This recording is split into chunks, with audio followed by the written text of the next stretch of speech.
First Jewish hospital in Jaffa was established here.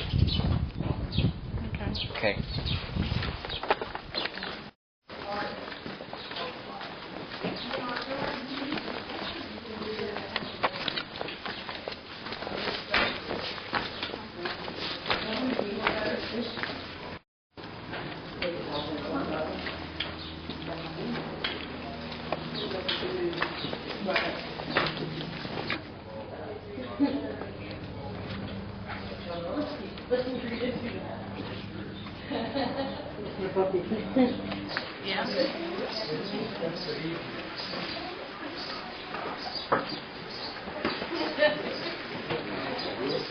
Jaffa.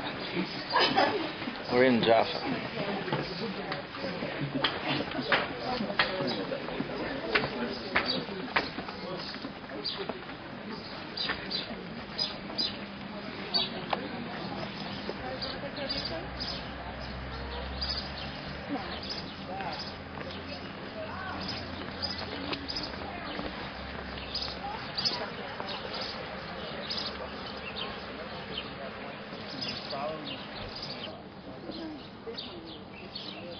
All right, let me begin at this side. What you're looking at, maybe archaeology.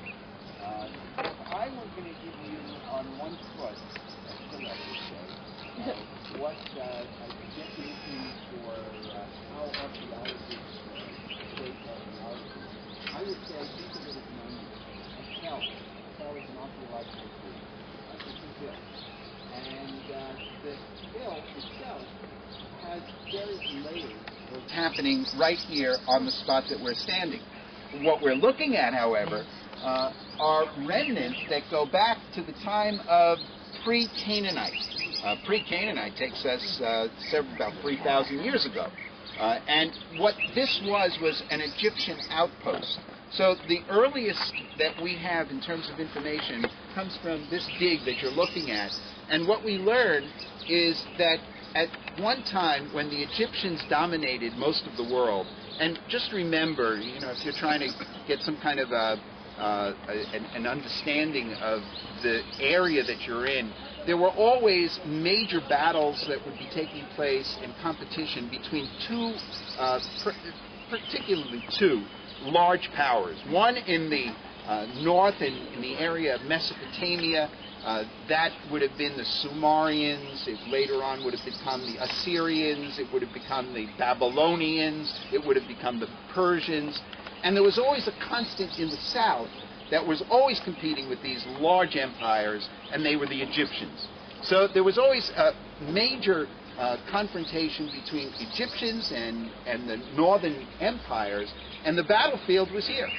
That was why Israel has all of these relics that go back to all of these different thousands of years. And the Egyptians built for themselves here in Jaffa a small fort. In those days, it was considerably small compared to other forts that might have been built in the Egyptian Empire, so that they could guard the Mediterranean area and also take guard over a major route, a trade route, that was going through this area known as the Via Maris, the Way of the Sea.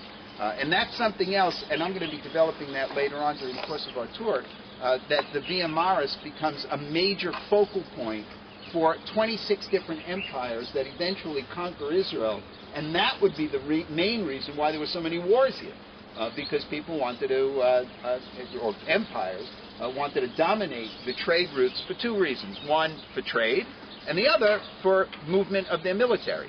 And if you could dominate that route, then you could own the world. And basically that was what the game was, and probably still is, for thousands of years. So here what you're looking at are renovation. It's not really that much renovated, but there are some slight renovations here of an archaeological dig, a tell, that layers of onion have been peeled off, and they've ripped through more recent times during the Ottoman period. They've also taken off the layer that was at one time the period of let's say, the Romans. the Roman Byzantine times. They've taken off, they already took off a layer of Crusader times, and then they've gone back through the horde of Jaffa, and they went all the way back, even before the times of the Bible, to the times of the Canaanites, and then they pulled one more layer off, and lo and behold, they found that the Egyptians had been here and had created a fortress. And that is what these stones represent. Part of the walls of an Egyptian fortress, part of the walkways, the sidewalks, and the fortifications. All pre-biblical. Pre-biblical. This way. They weren't allowed to bring it back. Brick wall of an Egyptian fortress dated to the late Bronze Age, 13th century, 3,300 years ago.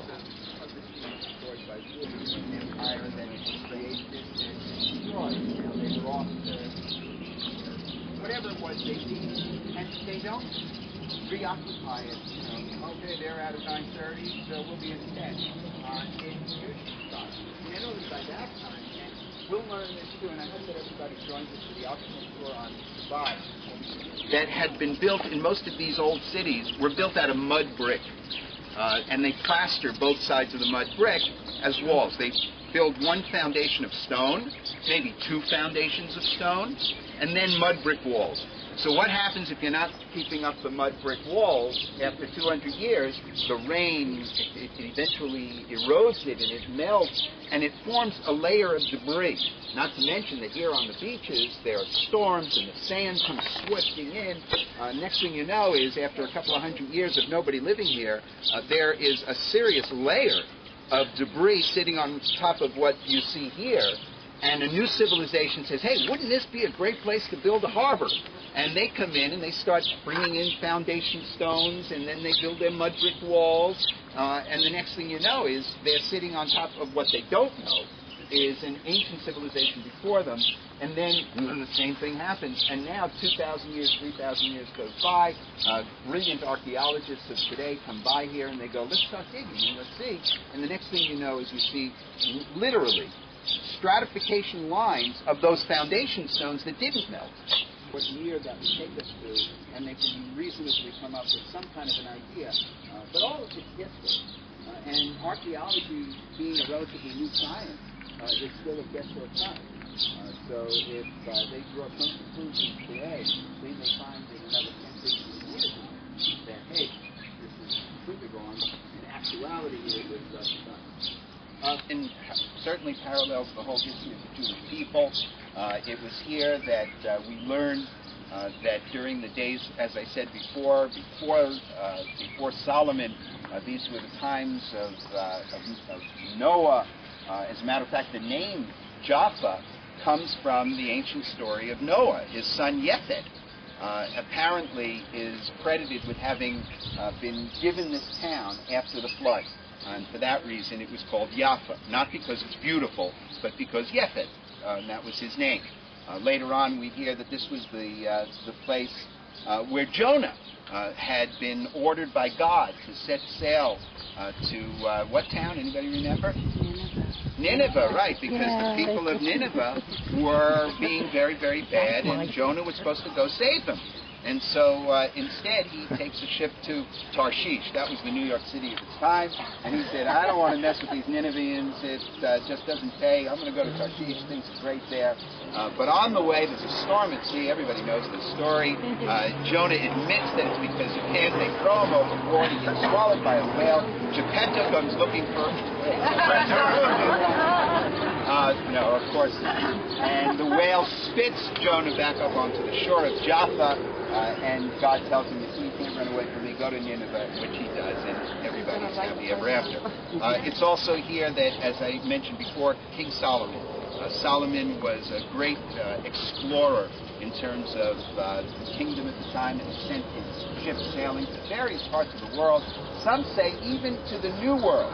And it may very well be that when Columbus 1492 arrives in the West Indies, and he met his first natives at the West Indies, that their words out of their mouth were shalom. Perhaps. Totally unpractical.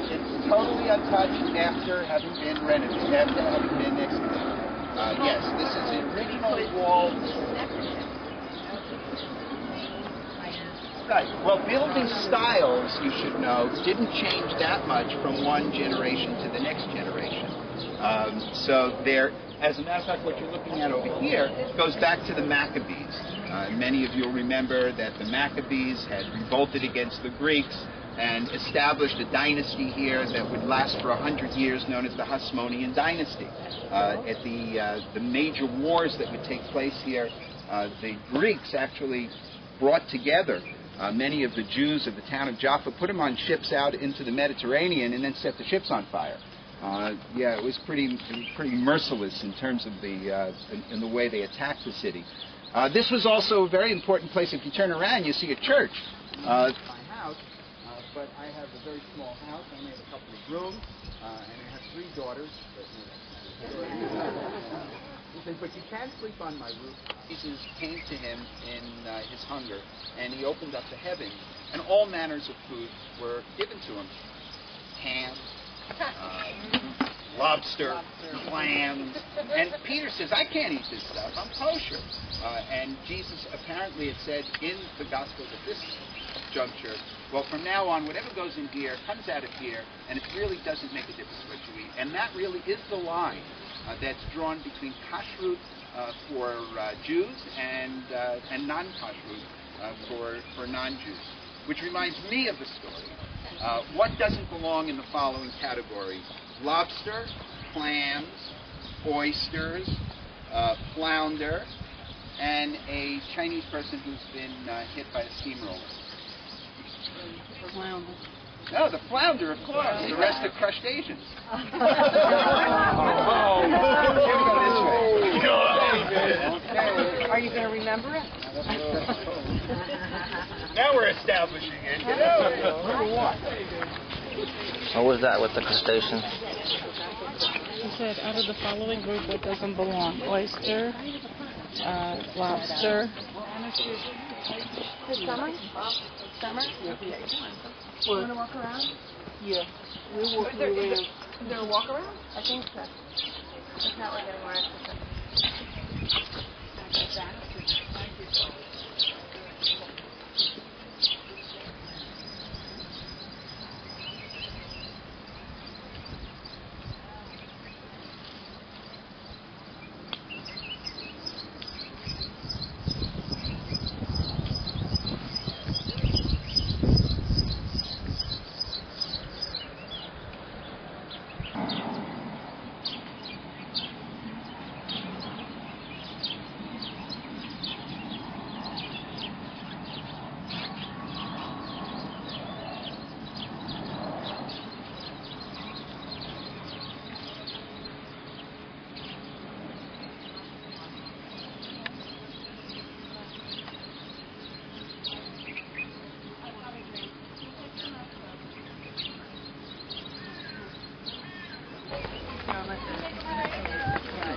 Yeah.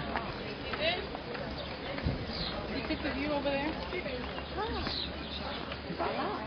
Okay, everybody, gather together. Certainly, is a phallic symbol back there. A big, right? A big tower. A chimney. Yeah. Okay, that's the most northern part of the beach of Tel Aviv. Beyond that, it goes into the suburb of Ramat Aviv. On a very clear day, although even today you can see, if you look to the east, you can see hills. You see those hills? Yeah. You're already looking at the hills of Jerusalem. It runs the entire length. There is a hill range that runs the entire length of the eastern part of Israel. And when we take out a map, and I'll show you where that hill range is, starting all the way in the south of Israel in the Negev desert, known as the Negev Mountains, in the Arava, and then continuing along to the Judean Mountains, which is what you're seeing right in front of you. And then further north, it enters into, and you can just barely make out the meeting point of the Samarian Mountains that run all the way up to the Galilee.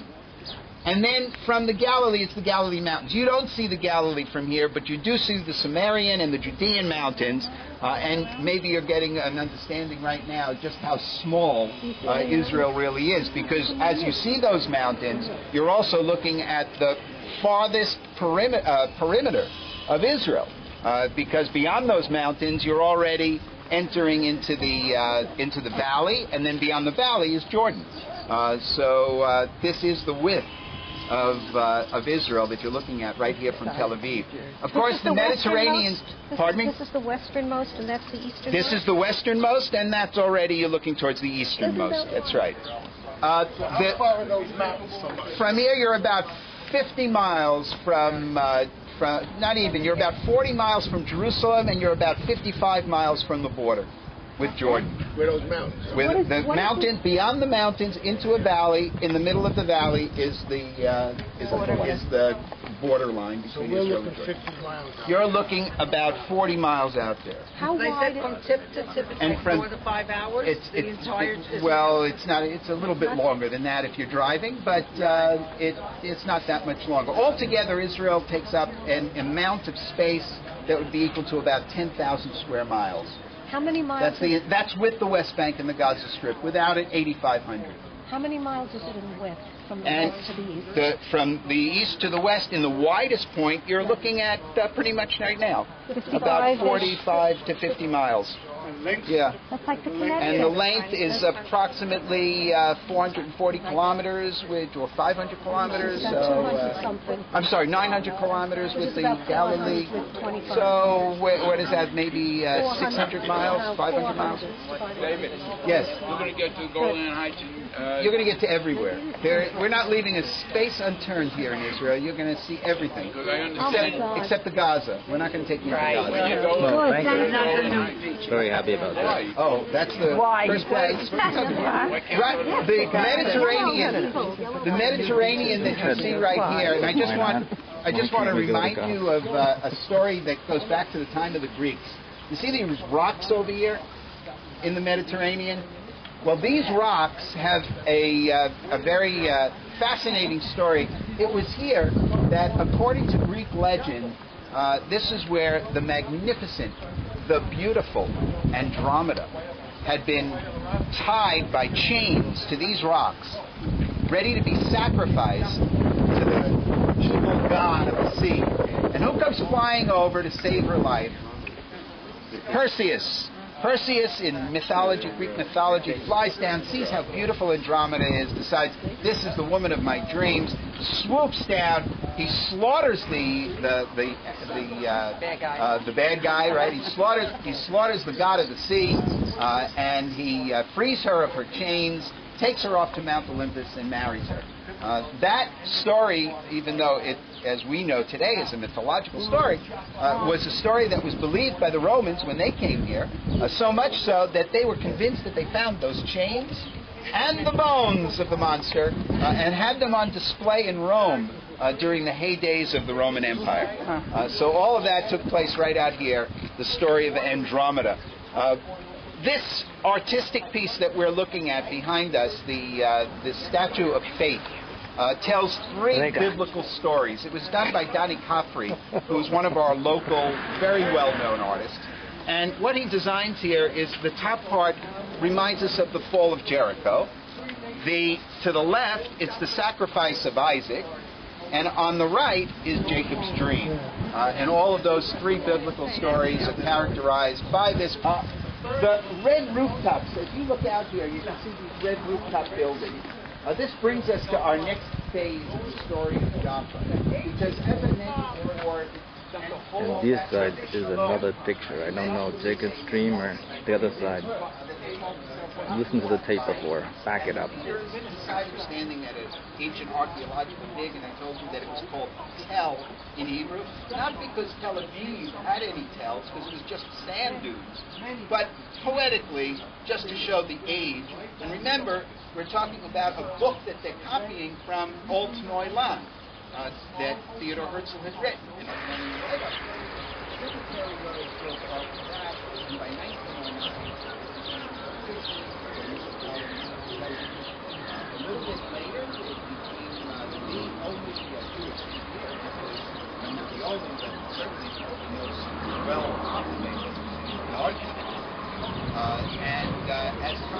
on, it would become, as it is today, the largest of all Christian cities, certainly the cosmopolitan center, commercial center. And what they like to be pretty familiar also, I think they would carry themselves.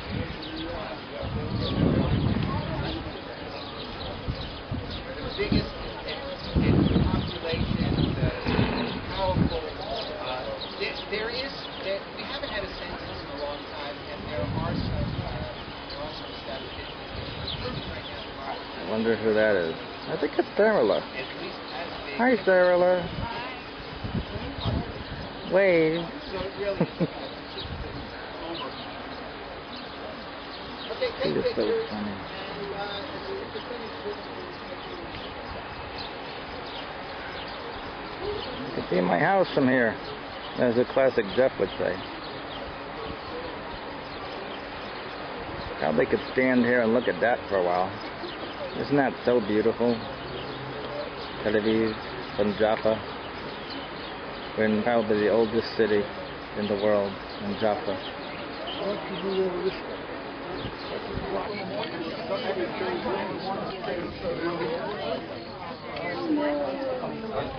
Yeah, we're gonna go.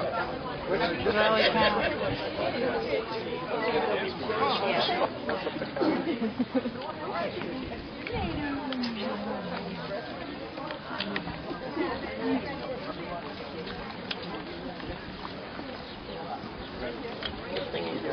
Kitty, kitty. Good one to the cat. He was just licking himself when I tried to take him out.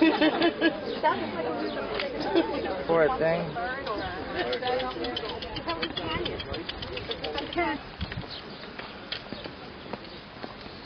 I toured 10 years ago here, and the last is always the best. Yeah, yeah. A similar tour to this one?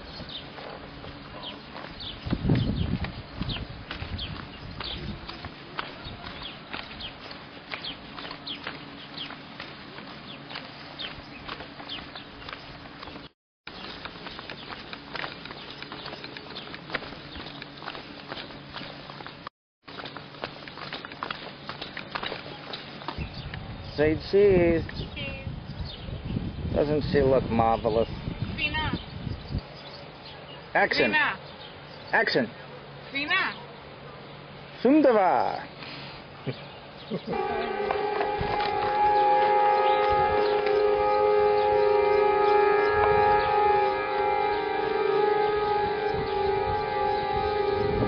Aren't you supposed to stand? Yeah.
look at the Jewish city, Tel Aviv, and to remember remember an instance in Jewish life where nearly all of our people have been wiped off the face of the earth. And yet, here we are some 60 years later, in a strong Jewish nation, a nation that had it been here 60 years ago, we would have been able to protect our people. And now, 60 years later, we never forget. Today, in a world where it seems to be part of the credo of so many to deny that the Holocaust ever even occurred, in an age where anti-Semitism has reared its ugly head throughout all of Europe, we in Israel, by law, will never forget. I think that your own visit here to Israel, having this opportunity to share with us at a moment like this, is something very, very special, one that you'll probably never forget. And those kinds of emotions, I'm sure, are going to be repeating itself throughout the course of these couple of weeks while you participate in ceremonies that will remember our soldiers who have died in the defense of the Jewish state, and also as we celebrate and enjoy our existence. Anyway, another great view, and as soon as you're ready, we'll do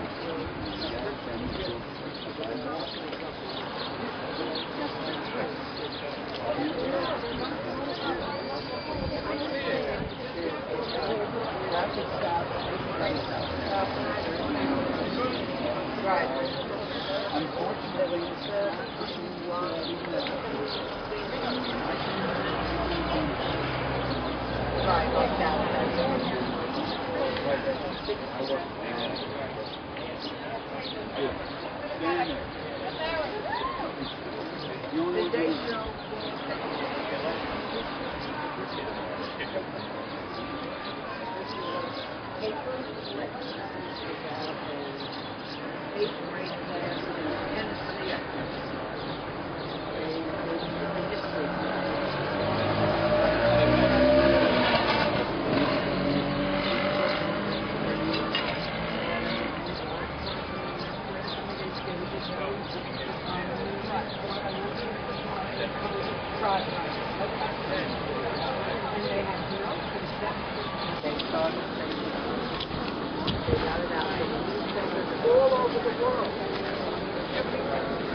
restaurants in Jaffa, a lot of the little fish restaurants, and I say little fish because that's a very popular fish here, a little fish. It's called a babunya, and it's fried, and the little red fish.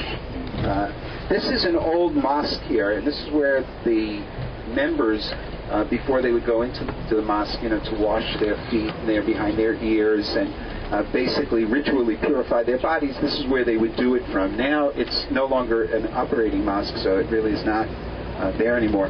Right over here, here's a landmark of Jaffa. Here to the left of us, Abu Lafia, in a sandwich. It's not really a sandwich. It's kind of like a puffed pastry. They stuff everything from potato, cheese, and all different kinds of stuff to put inside. It would be an Arab version of a knish. And it's become very popular here. And Abu Lafia themselves, the family, are very well known.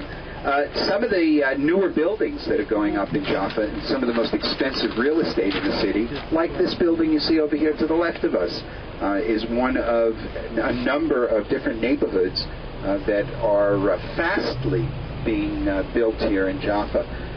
They finally figured out that they have the best views of Tel Aviv. Why not take advantage of it? Over to the right of us, this whole line of buildings that I see are being renovated right now, this really lines the walls that used to exist. Remember I told you that the walls were destroyed in 1888 by Hassan Bek. Well, the walls actually came up to just where we are right now. To the right here, this was an old absorption center. After that center that I showed you of the Ajami brothers inside the city, there was a much more of an expanded effort in creating these absorption centers for Israel. And unfortunately, in 1929, during the riots, Arabs came into the boys' absorption center and killed 20 boys. And it was that really broke the camel's back when the British authorities had decided that the Jews could no longer live in Jaffa, and they moved to Tel Aviv. And so you had a separation between Jewish and Arab communities before the War of Independence in 1948. And in the War of 1948, as I mentioned before, the Irgun is responsible for having liberated the city and brought it back into the Tel Aviv Jaffa municipality. And today, it's the municipality of Tel Aviv and Jaffa, and the mayor of Tel Aviv is also the mayor of Jaffa. Pardon me? What kind of salary? In the salads, you mean? Oh, salary, not celery. I just said celery. You get the big stalks. Yeah, they're really good. It depends on what you're doing. The average salary, though, in Israel is about $1,000, $1,500 a month. It's pretty low, as you can imagine, for a lot of people. It's a very hard life, but that's where your average is. Now, in Tel Aviv, you're not going to find the average because you can't live in for $1,000 a month unless you already have everything paid for. By the way, where we're driving through right now is another area of a cultural perspective. This is the flea market. And this is where they sell all the fleas. And once again, look at the renovations that are going on here, the restorations. A lot of these buildings are protected buildings by the government, and they're trying to bring them back to life. Those that obviously have poor foundations will have to be destroyed and new buildings replacing them. How often do they have elections? The elections in Tel Aviv, the municipal elections, every 4 years, just like the national elections. The national elections, though, are always complicated by possible renegades within the government that bring the government down, because we have a government that's elected by coalition, and any coalition could fall apart. As Sharon is experiencing right now in every battle that he makes in the Knesset. The pipelines that you are looking at right now are pipelines for the sewage system of Tel Aviv. Now, during past years, there had been a real problem with an open bursting of lines and polluting the Mediterranean, and so the city had to work fast. And so what they did is they built that pipeline that runs all the way down to a water recycling plant south of Tel Aviv in Rishon LeZion. What has happened is that they had to build it so fast that they built it without burying it under the ground. And now they're just beginning to start burying it under the ground. So it's been sitting that way for a couple of years already. Obviously a nuisance for the people of Tel Aviv and Jaffa. Yet that will soon find its way under the ground, because there are a number of local groups that have been protesting the fact that these pipes are exposed. I agree with them. In the area where the Arabs live out, right, is the language, all the signs all of a sudden Arabic? Or well, you'll notice that in a lot of places, yes, indeed. Wherever you have Arabs living in Israel, you'll find that the signs are not only in Hebrew, but they're also in Arabic as well. Officially, Arabic is our second language. Realistically, it's English. But according to the official standards of Israel, the second language is Arabic. There's a lot of people who speak Arabic. Every kid in high school has to learn to read and write Arabic. They don't really do a good job at it, though, but the courses are there and they're required to take it. In yeshiva, they don't. No, the yeshiva is not part of the public school system. Yeshiva is a private school system. There are some things that the yeshivas are getting subsidized for, which is what causes a great deal of anxiety and contention within Israeli society, because people turn around and say, well, why are we funding the yeshiva? They're not part of our system. And depending upon who the politicians are, will depend upon how much money they're getting. David, do they serve in the military? Excuse me? Do the yeshiva students serve in the military? Another problematic answer for a question like that. The question was, do the yeshiva students serve in the military? Yes, there are many yeshiva students that serve in the military. Do all yeshiva students serve in the military? Absolutely not, especially amongst the Haredim, the ultra-religious, black hats. When I say Haredi, I'm talking about Hasidim, I'm talking about ultra-religious who generally dress different than the rest of us, wearing black coats and black hats. You'll see a lot more of them living in Jerusalem than you do here, certainly. There are some of those groups that do serve in the army. As a matter of fact, when I did my military training, there was an entire unit of Haredim. Most Haredim do not serve in the military. And the reason that they don't serve goes back to an agreement that was made during the Ben-Gurion government, in which Ben-Gurion, trying to form his coalition, needed the votes of the ultra-religious parties and made promises to them by giving them the option of not having to go into the army, as it was 2,000 years ago when the great Chachamim, the great brilliant students of yeshiva, were able to serve the nation by studying Torah. Now, these great Chachamim don't exist any longer, and you've got thousands of people who are avoiding the draft. Yes? You were looking at Abu Kabir. It's a prison. It's also the Center for Forensics in Israel. David? Yes? How much is a Toyota? How much is a Toyota car? Depends on which model. Camry. But I can tell you this, that every car you see on the road here, it costs us twice as much because we're paying a 100% tax. So for that reason, you don't see as fancy cars as you would see in America. And also, we don't have the option of leasing in the same way that America is leasing cars. I think the leasing is probably the hottest thing going in America. It's great. You just pay them a monthly and you've got yourself the best car in the world. Here, it's not like that. There are leasing options, but it's not as advantageous to run out and lease a car. And today the gallon of gas has gone up. We're not buying by the gallon, we're buying by the liter, but if I were to put it in gallon translation, we're paying about $5 a gallon. We're getting there. We only got 10,000 square miles to drive, though, so about the size of New Jersey. So how much do you think we're using every day? See, here, this guy's smart. He doesn't want to stay in line, so he just crosses over the meridian and makes a U-turn. They say that Israeli drivers don't use their blinkers because what business is it of yours which way I'm turning?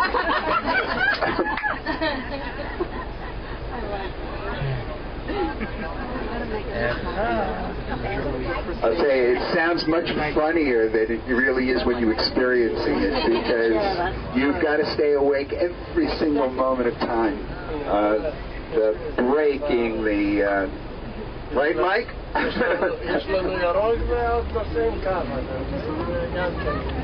Well, they think they're smarty pants here.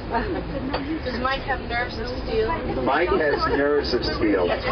You're going to see this guy is an incredible guy, not only in terms of his driving, but just in his overall personality. He can deal with them.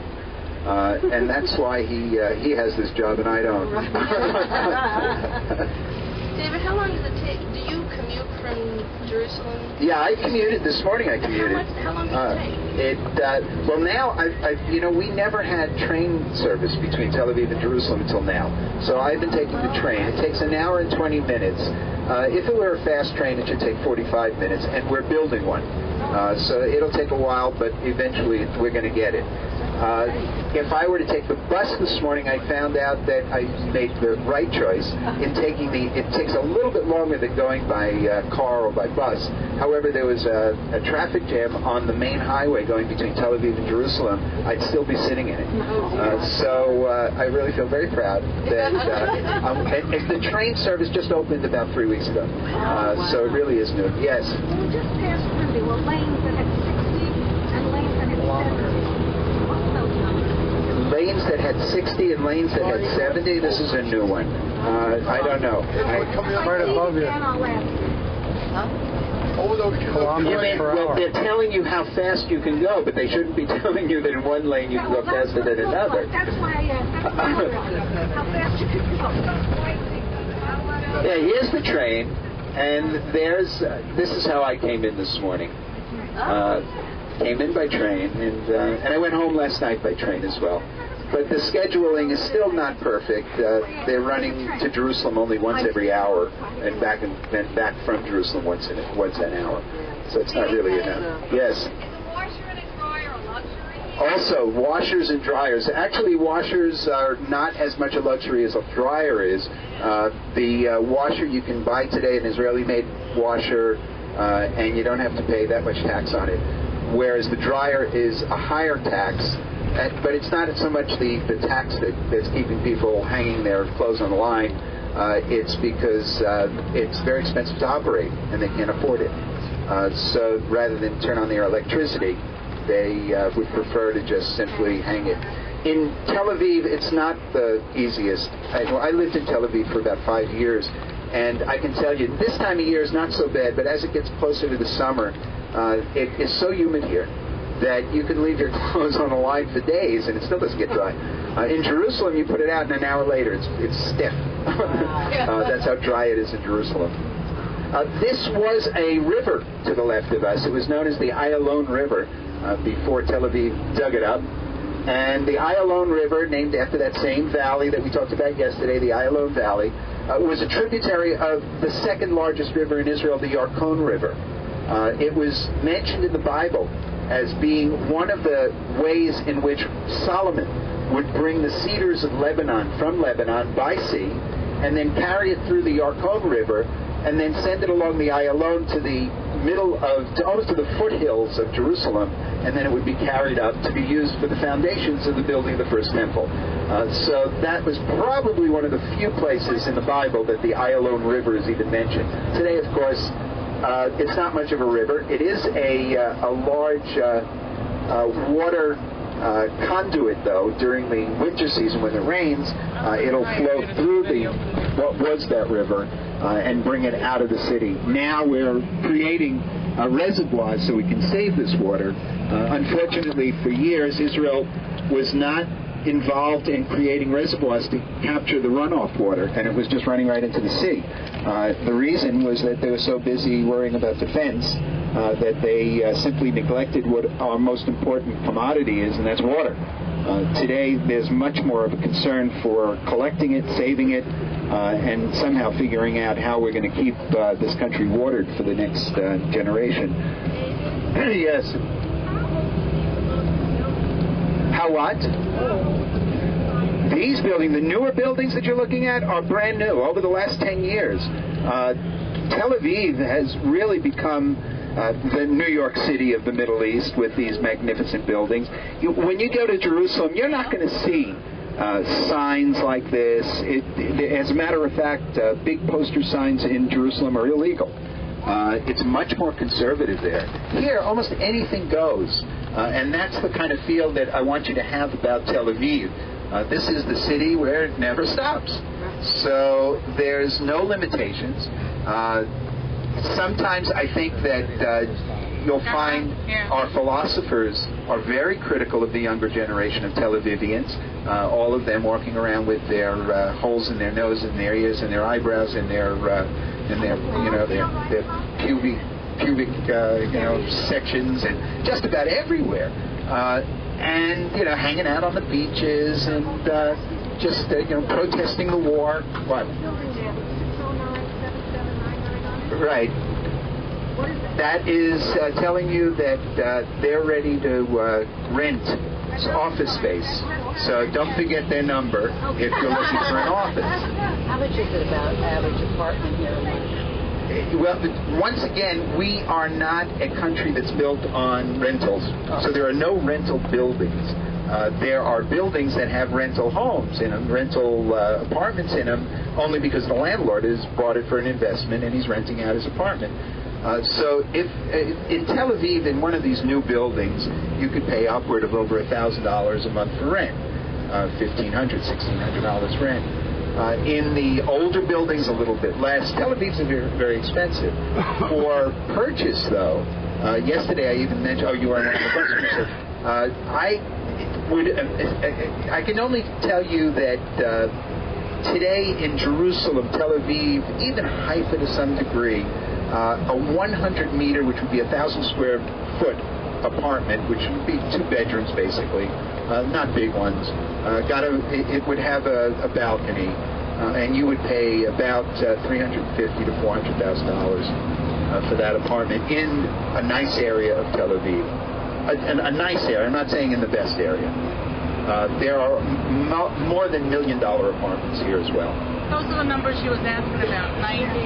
Yeah, but there was in there 90. Yes, okay. The reason that there is, that those are speed limits, and the reason it says 80 on the right one is because that's an exit. So you're starting to slow down for the exit that you're about to get off. Thank you. We're now bypassing all of northern Tel Aviv as we make our way. You see how the river comes through here now? Looks like Lego. As we make our way up to Ramat Aviv, which is a very fashionable northern suburb of Tel Aviv. Look at these new buildings going up. It wasn't there yesterday. David, how does the average person afford to buy a home? The average person doesn't afford to buy a home like that. An average person in Israel will end up living outside the city, will live in a less expensive area, will take mortgages. There are mortgages available. In Israel, generally a young couple will be helped out by the parents on both sides for their first apartment. And as they go through life, they're hopefully have made a good real estate purchase, and that it's increasing in its value, and they're able to step up and move to a nicer place, and so on and so forth throughout their lives. That generally is the pattern. Now, what will happen in the next generation, I can't tell you, because there's a lot of young people who are starting their lives now who probably will never be able to pass down an apartment or have lots of money to give to their children when they get married. I'm thinking about the same thing for my kids. I don't know what I'm going to do. Maybe at that point I'll be able to sell my apartment in Jerusalem and at least be able to help them out. We'll move into something smaller and less expensive. Or maybe by that time we'll just rent an apartment. Tell them to do it on their own. Or maybe they'll just be very successful and they won't even ask us for anything. I'm sure.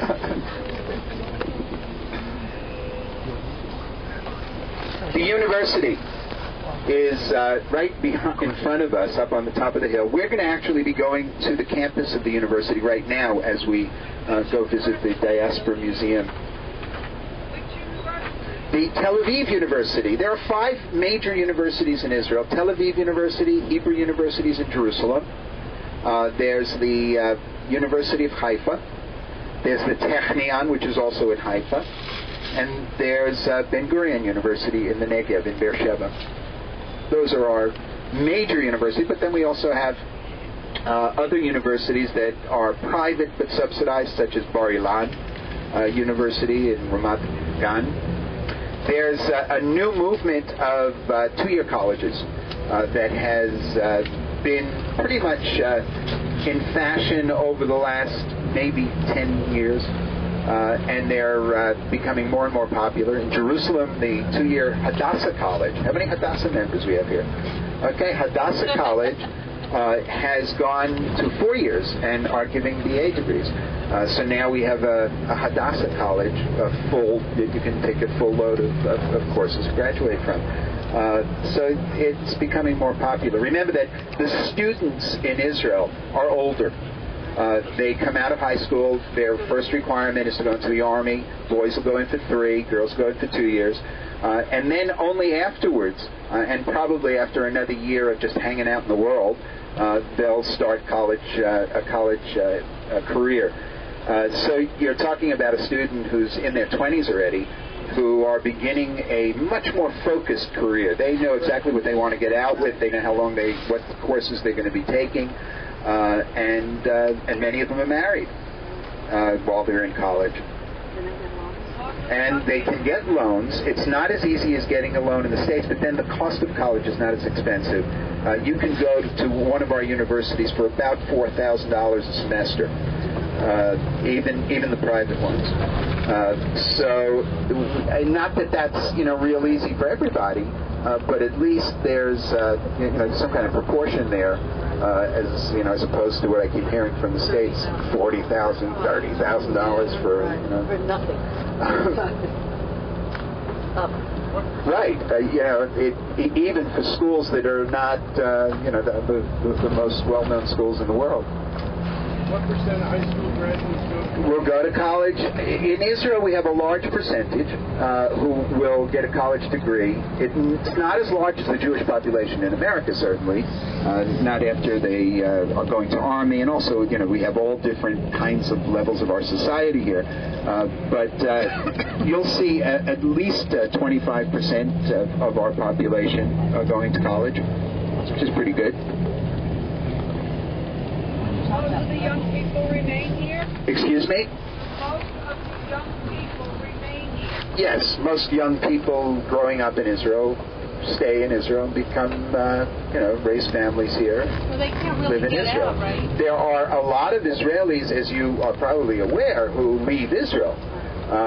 But we're still, thank God, most of us are staying. Isn't it very hard to get out? No, it's not hard to get out. All you got to do is get somebody to say, come. If you can get a visa to America, there's no rules and regulations about leaving Israel. Is it hard to get a green card? In America, is it hard to get a green card? Today, I understand it's getting more and more difficult ever since 9/11. So you have less visas being given out, and it's harder to get a green card. David, how long did it take you to become fluent in Hebrew? Question is, how long did it take me to become fluent in Hebrew? I was never really a great language student, so it took me years. I don't think that I realized I was actually speaking Hebrew until I was here for about 4 or 5 years. And that was after having gone through the course to become a tour guide, which was totally in Hebrew. It was maddening. I was sitting in classes every day. I didn't know what was going on. I was running to the libraries to try to get translations, and I was sitting with. I was very lucky. I had one other student who was trying to learn her English, so she would literally she would tape the entire lecture, and then she would give it to me in English. Wow. So it was great. I had at least the lectures, and then the library, and I was always a good student. And then over the years, Hebrew just became my second Did you go to an language. absorption center? I went to an absorption center. As a matter of fact, my absorption center was right here in this town. How long were you And I was there, I was there sometimes for about 6 months. It was sort of my little place on the sea. I also stayed at kibbutz, that's not far from here, where I had some very close friends. And I traveled a lot all around the country a lot. So, listen, you're not going to be able to take pictures inside the Diaspora Museum. So you can either leave your cameras on the bus. If you don't, they're going to ask you to check it in at the check room in the museum. The other thing that you should know is that we're going to also have lunch here. So we'll have about 2 hours to see the exhibit and as well as eating. You don't really need much of anything else. You can leave whatever you want on the bus. It'll be locked. And come on down. You want to leave the cameras here?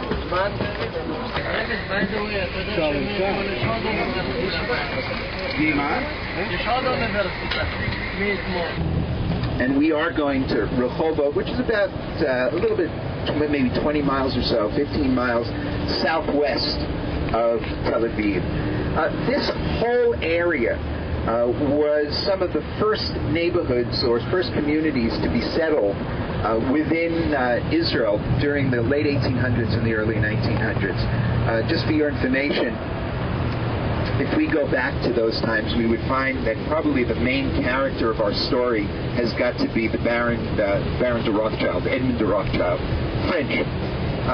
Baron de Rothschild arrives here in the 1890s. By that time, you should know that a great deal of Jewish settlement had already begun to take place.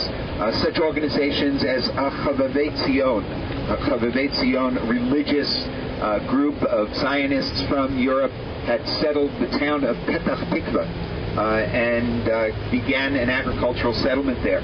Around those same years, in the 1850s, there was an effort to start training Jews to become farmers, particularly from the French Alliance, another very important name in terms of early Zionist history.